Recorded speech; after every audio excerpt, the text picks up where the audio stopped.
ہمارے ماحول میں لڑکے زنا کریں تو کہتے کوئی نہیں شوہر سے کریں، بیٹی سے زنا ہو جائے آندن وٹ دیو، ٹوٹے کر دیو، ذبح کر دیو۔ روز کے واقعات۔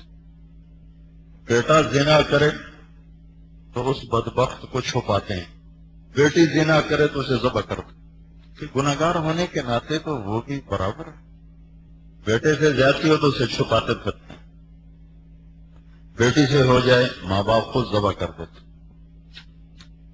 بڑے ظلم ہیں، بڑے ظلم۔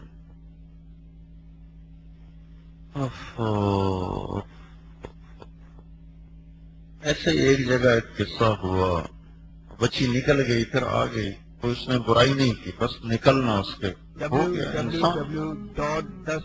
تو اس کے باپ نے اسے زہر کی گولیاں زبردستی کھلائیں، تو اس نے کہا میں توبہ کر چکی ہوں، مجھے معافی دے دو، مجھے معافی دے دو، میں آئندہ نہیں کروں۔ اس نے زبردستی کھلائیں، اس کو الٹی آئی، وہ گولیاں نکل گئی، پھر اس نے دوبارہ کھلائیں، تڑپ تڑپ کے اس کی بیٹی نے جان دے دی۔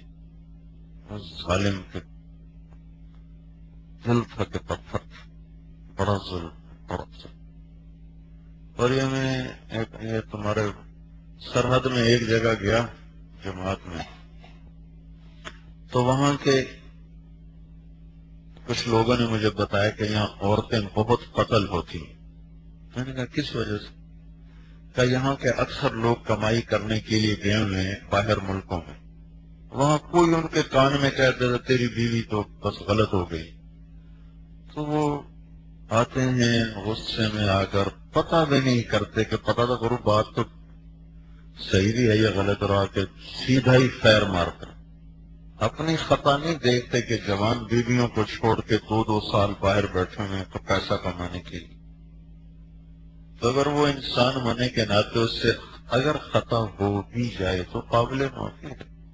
کسی بچی سے جرم ہو جائے، ٹوٹے کر دو، اگلا دو، ساڑ دو، بیٹے سے ہو جائے شوہر سے کریں، کوئی نہیں، بندہ رہ جائے۔ یہ جو اللہ کے نبی نے کہا خطبہ میں کہ اگر عورت تمہاری نافرمانی کرے تو اس سے بستر جدا کرو، اس کی پٹائی کرو، کس بات پر ہے؟